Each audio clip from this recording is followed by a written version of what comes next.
मंडळी नमस्कार. मी हेमंत चोपडा. मनाचा कॅलेंडोस्कोप या मराठी यूट्यूब मालिकेतील 17व्या भागात आपले सर्वांचे स्वागत आहे. आजच्या भागामध्ये मी जरा वेगळ्या पद्धतीने कंटेंट मांडणार आहे.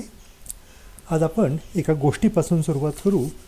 आपल्या सगळ्यांना कल्पना असेल की तालुक्याच्या ठिकाणी अजूनही महाराष्ट्रात आणि अख्ख्या जवळजवळ भारतभर बाजार भरतात. आठवड्याचे बाजार भरतात किंवा 15 दिवसातून एकदा बाजार भरतात. आसपास राहणारी लोक या सगळ्यांना काही सामानाची खरेदी करायची, धान्य भाजीपाला असं आठवड्यातनं वगैरे एकदा अशा ठिकाणी जनावरांचे सुद्धा बाजार भरतात. म्हणजे शेती उपयोगी, घरगुती वापराकरताचे असे सगळे प्रकार त्या प्राण्यांचे तिथे असतात. दत्तोबा घोड्यांची खरेदी विक्री करणारा व्यापारी होता. तो ज्या गावात स्वतःचे 3 घोडे घेऊन आला तो बाजारही तसा बऱ्यापैकी मोठा होता. साधारण त्या दिवशी बाजारला गर्दी बरीच होती. बरेचसे जनावरं म्हणजे गाई म्हशी घोडे वगैरे असे विक्रीला आलेले होते. दुपारचं जेवण होऊन जाईस्तोवर दत्तोबाच्या 3ही घोड्यांमधलं एकही घोडं विकलं गेलं नाही. मात्र त्या गावात त्याला आणखीन 2 चांगली घोडी मिळाली आणि ती त्यांनी विकत घेतली. होता होता आता येईल कोणीतरी, मग येईल कोणीतरी. 7-8 लोक येऊन गेले, चौकशा करून गेले, पण घोडं काही कधी कुणाला पसंत पडत नव्हतं. संध्याकाळचे 5 वाजायला लागले. थोडेसे थंडीचे दिवस असल्यामुळं दिवस लवकर मावळत होता आणि दत्तोबा भानावर आला आणि त्याच्या लक्षात आलं की आपल्याला आता ही घोडी घेऊन पुढच्या गावाला जायचं असेल तर रात्रीतला हा प्रवास सगळा आपल्याकडनं होणार नाही. खूप उशीर होईल आणि रस्ताही थोडासा अडवळण्याचा आहे. आणि त्याच वेळेला त्याला दुसरा एक तणाव येईल. अशीच घटना घडली की तो येताना जो सोबत 3 घोडे घेऊन आला होता त्या घोड्यांकरताचे जमिनीत ठोकण्याच्या खिट्ट्या, त्या घोड्यांना बांधण्याचे दोरे किंवा ज्याला कासरे म्हणतात असे हे त्याच्याकडे 3 होते. आणि ज्याच्याकडनं त्यांनी 2 घोडे घेतले होते त्यांना इतर जनावरांची खरेदी करायची असल्यामुळं ते स्वतःच्या बरोबर घेऊन आलेले त्या आधीच्या घोड्यांचे कासरे होते ते परत सोबत घेऊन गेले होते. आता दत्तोबाला आलं टेन्शन की आता 2 जर कासरे किंवा दोऱ्या ह्या घोड्यांना बांधायच्या आणि रात्री इथंच जर मुक्काम करायचा असेल तर ते आपल्याकडे नाही आहेत. तो प्रचंड कावराबावरा होऊन इकडे तिकडे बघायला लागतो. बाजारच्या ठिकाणी जे एक छोटंसं मंदिर होतं तिथं लोक विश्रांती घ्यायला बसायचे. तिथंच दत्तोबानी बाहेरच्या बाजूला घोडे बांधून बसलेला होता. त्याच्या ओसरीवर एक म्हातारा मनुष्य बसलेला होता. त्याच्या लक्षात आलं की या व्यापारीची काहीतरी गडबड होती आहे. तर त्यांनी विचारलं की काय भानगड, काय अडचण काय तुमची.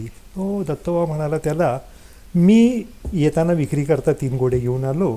माझं ते एकही घोडं काही विकलं गेलं नाही, पण आणखीन 2 घोडी विकत घेतली आणि आता अडचण अशी आली की रात्री इथंच थांबायला लागलं असं लक्षण दिसतंय. आणि माझ्याकडे 2 खिट्टे आणि 2 दोरे म्हणजे 2 कासरे या घोड्यांना बांधून ठेवायला कमी पडतात. म्हातारा म्हणतो, अच्छा एवढंच ना, तुम्ही जरा एक काम करा, मी इथंच बसलेलो आहे, तुम्ही बाजारातनं चक्कर मारून या, तुम्हाला कुठं कासरे मिळाले तर तुमचं काम पण होऊन जाईल, तोपर्यंत मी थांबतो इथं. दत्तोबा बाजारात जातो. पण आता संध्याकाळची वेळ व्हायलेली असते. सगळ्याच व्यापाऱ्यांकडचा माल जवळजवळ संपलेला असतो आणि आवरावरी करून अंधार पडायच्या आता तिथनं निघायचं अशी त्या व्यापाऱ्यांची आणि बाजारात आलेल्या लोकांची गडबड चाललेली असते. त्याला तिथे काही कासरे मिळत नाही. तर तिथेच बसलेला एक व्यापारी जो आवरावरी करत असतो तो म्हणतो, जा असे सरळ गावाच्या जा आणि तिथे 1-2 दुकानं आहेत बघा, म्हणला तिथं तुमचं काम झालं तर होईल. दत्तोबा गावात पण चक्कर मारून येतो. तिथेही त्याला काही मिळत नाही. अर्ध्या तासाने हात हलवत घामाघूम होऊन दत्तोबा परत मंदिरापाशी येतो. म्हातारबाला म्हणतो, दादा काही काम नाही झालं बाबा, कासरे काही मिळत नाही. म्हातारबा म्हणला, ठीक आहे, आता अंधारही पडायला लागला आहे, आपण काहीतरी करू, आयडिया करू. दत्तोबाला कळे ना की आता आयडिया काय करायची आणि आता रात्री इथं मुक्काम करायला लागणार हे त्याच्या चांगलं लक्षात आलं होतं. आता काय करायचं. परत थोडा वेळ झाल्यानंतर म्हातारबा म्हणले, मग आता काय पोटापाण्याचं काय.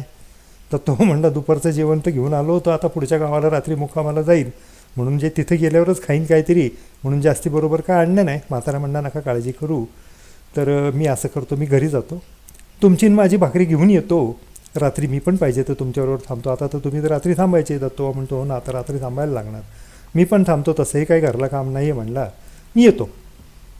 अर्ध्या पाऊण तासांनी म्हातारबा एक पिशवी घेऊन डुलत परत येतात. परत आल्यानंतर दत्तोबा आशेने त्या पिशवीकडंच पाहत असतो. त्याला खायला मिळण्यापेक्षा त्या म्हाताऱ्याकडंच आमच्या घरी जर काही दोऱ्या बिऱ्या मिळाल्या तर तो काही घेऊन येतो का ही एक अपेक्षा होती. पण म्हातारबाबा भाकरीचं गठोळं बाहेर काढून ठेवतात, स्वतःचं एक कांबळं काढतात आणि एक अंगावरचं पांघरून काढतात आणि चला म्हणतात घ्या हात धुवून जेवायला बसू.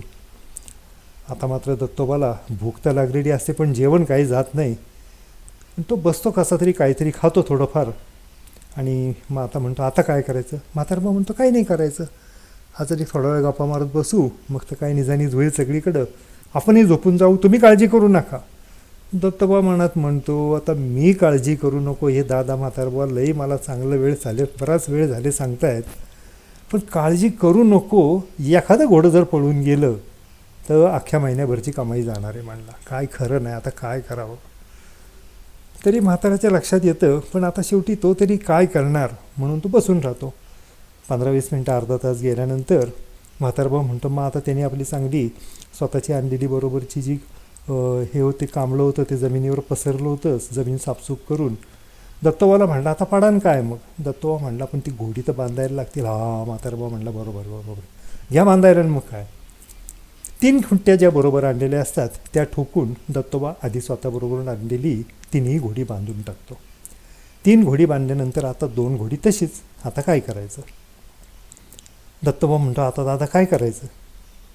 दादा जरा वेळ डोकं खाजवतो, तो एक काम तर करा म्हणला, खुट्ट्यात ठोकल्याची नुसती ॲक्टिंग तर करा म्हणला आणि मग दोरी बांधायची ॲक्टिंग करा. ती घोड्याच्या गळ्याभोवती गुंडाळ्यासारखं बांधल्यासारखं करा. त्या घोड्यांनी बघितलं ही घोडी तुम्ही कशी बांधलीत, म्हणजे त्यांचं लक्ष होतंच तुम्ही काय करताय ते. दत्तोबा म्हाताऱ्याला म्हणतो म्हातारबुवा घोडी तुम्हाला एवढी बावळट वाटली का, त्यांना कळतं आपल्याला खरंच बांधले का नाही बांधले. म्हातारा म्हणतो आता याच्यापेक्षा दुसरं आपल्याकडे काय पर्याय नाही, करून तर बघा, मी तर आहेच तुमच्याबरोबर, काय वाटलं तर रात्री आवाज द्या, मी पण आहे तुमच्याबरोबर. हो नाही करता करता थोड्याशा नाखुश मनाने दत्तोबा खुंट्या ठोकल्याचा आणि त्याच्यावर हातोडीने मारल्याचा तोंडाने आवाज करतो. खुंट्या ठोकतो, त्या खुंट्यांमध्ये दोरी ओढून त्यांना गाठ मारलेली आहे कासऱ्याला आणि तो कासरा त्या घोड्यांच्या गळ्याभोवती त्यांना गाठ मारलेली अशी ॲक्टिंग करतो. म्हातारा म्हणतो आता बेस काम झाला, आता निवांत लावंडा म्हणला, आता काय होत नाही. दत्तोबाला काही झोप येत नाही. म्हातारा बघता बघता 10 मिनटात गुडूप झोपून जातो. दत्तोबा रात्री 12-12:30पर्यंत तात्कळत बसून राहतो. आदनमधनं बाहेर वाकून बघतो, घोडी जागेवर म्हणलं की बरं वाटतं. पण जर झोप लागली आणि एखादं घोडं पळून गेलं तर काय. पण शेवटी काय आहे, दिवसभराच्या धावपळीने तोही थकलेला असतो, लागती त्याला झोप, तोही झोपतो. पहाटे 4-4:30ला दत्तोबाला जाग येते. जाग आल्या पहिला तो काय करतो तो त्या देवळाच्या बाहेर नीट जाऊन बघतो. 5ही घोडी जागच्या जागी दिसतात. दत्तोबा खुश होतो, म्हणतो चला अखेर रात्र तर निघून गेली, दिवसाउजेडी आता आपण काही पण करू. म्हातारा पण याची खडबड ऐकून उठतो, म्हणतो चला विहिरीवर हातपाय धुवा. समोरची टपरी पण उघडली, चहा पण तयार होतोय त्याचा. चहा प्यान तुम्ही हाला पुढच्या गावाला आणि काय. आता दोघंही चहा पितात आणि जी घोडी खरंच बांधलेली आहेत त्यांना दत्तोबा सोडतो. सोडल्यानंतर ती घोडी आसपास पडलेला गवत पाला वगैरे हे खायला सुरुवात करतात. दत्तोबा त्या 2 घोड्यांकडं बघतो, ही 3 घोडी हल्लेली आहे, त्या 2 घोड्यांकडं बघतो जी मुळातच बांधलेली नव्हती. दत्तोबा हसून त्या म्हाताऱ्या म्हणतेच्या आईला काय म्हणतो, घोडी घेतलीत का गाढव घेतली त्यांना कळलं नाही. म्हातारबा म्हणतो दादा तुम्ही घोड्यांना गाढव म्हणू नका, तुम्ही घोडीच घेतलेली आहेत, आता तुम्ही रात्री बांधल्याची ॲक्टिंग केली, आता सोडायची करा म्हणला, बघा काय होतंय. दत्तोबा म्हणतो आता सारा निदान म्हातारबाचा एक तोडगा तर कामी आला होता, अख्खी रात्र निघून गेली, आता दुसराही उलटा तोडगा करायला काय हरकत आहे. म्हणून तो घोड्याच्या गळ्याभोवती बांधलेल्या दोऱ्या सोडतो, त्या काढून टाकल्यात, ती खाली खुंटी काढलेली आहे, अशी ॲक्टिंग केली. अशी ॲक्टिंग केल्या पहिलं घोडं लगेच बाजूला पडलेलं गवत खायला हलतं, दुसरंही त्याच्याबरोबर निघून जातं. मंडळी ही गोष्ट सांगण्याचं कारण असं आहे की तुम्ही आम्ही सगळे ज्या प्रकारचे समज, कल्पना, धारणा, दृष्टिकोन बाळगतो त्यांची खरंच काही शहानिशा केलेली असते असं आपल्याला वाटतं का. म्हणजे आपण ज्या पद्धतीच्या समजांमध्ये आयुष्यभर जगत राहतो त्याच्यानंतर खूप साऱ्या आपल्या आयुष्यात येणाऱ्या अडीअडचणींकरता, दुःखाकरता, त्रासाकरता इतर लोकांना, नातेसंबंधातल्या इतर लोकांना, परिस्थितीला, घटनेला नावं ठेवत असतो, तोंड वेगाडत असतो, त्यांच्यावर आरोप करत असतो आणि आपण दुर्दैवी, आपण कमनशिबी असं जे काही करत राहतो त्या घोड्यांमध्ये न बांधलेल्या आणि तुमच्या आमच्यामध्ये खरंच काही फरक आहे का, ह्या गोष्टींचा विचार करावा असं मला या गोष्टीतनं तुम्हाला सांगायचं होतं. मुळात तुमच्या आमच्या मनात सगळ्या समजकल्पना मूळ धरतात कशा? कुठलाही समज अगदीच अनुभव आल्याशिवाय आपण जाणून बुजून बाळगायला सुरुवात करत नाही किंवा त्याच्या ब्लूप्रिंटप्रमाणे वागायला सुरुवात करत नाही. पण बेसिकली आपल्याला चिंता वाटावी, अपयश आल्यानंतर काय होईल, आपण चुकीचं वागलो तर लोक हसतील का, आपण एखादी गोष्ट केली तर लोक आपल्याला नावं ठेवतील का, अशासारखे समज जे कालांतराने आपल्यामध्ये आकारांची चिंताग्रस्तता आणि संताप आणि सूड घेण्याची भावना निर्माण करतात. म्हणजे आपल्या सुरुवातीच्या पहिल्या किंवा दुसऱ्या भागामध्येच आपण सांगितलं होतं की मानसोपचाराचा मूळ उद्देश जो आहे तो प्रत्येक व्यक्तीने त्याच्या आयुष्यभरामध्ये कमीत कमी वेळेला चिंताग्रस्त व्हावं आणि कमीत कमी संतापाच्या आहारी जाऊन सुडाची भावना बाळगावी अशाच हिशोबाने केलेलं होतं. ह्या गोष्टीतनं न बांधलेली घोडीसुद्धा बांधली आहेत असं समजून जशी उभी राहिली आहेत, तसंच आपल्यावर कुठल्याही प्रकारचा दबाव नसताना, एक्सटर्नल कुठलीही फोर्स आपल्यावर काम करत नसताना, लहानपणापासून काय चांगलं, काय वाईट, काय योग्य, काय अयोग्य, काय केलं म्हणजे पुण्य लागतं, काय केलं म्हणजे पाप लागतं, काय गोष्ट केली म्हणजे नीतीची, काय गोष्ट केली म्हणजे अनितीची, त्यानंतर यश म्हणजे काय, आपण काय मिळवल्यानंतर आपण लायक माणूस म्हणून सिद्ध होतो, आपण काय करू शकलो म्हणजे आपण मूल्यवान आहोत हे ठरतो.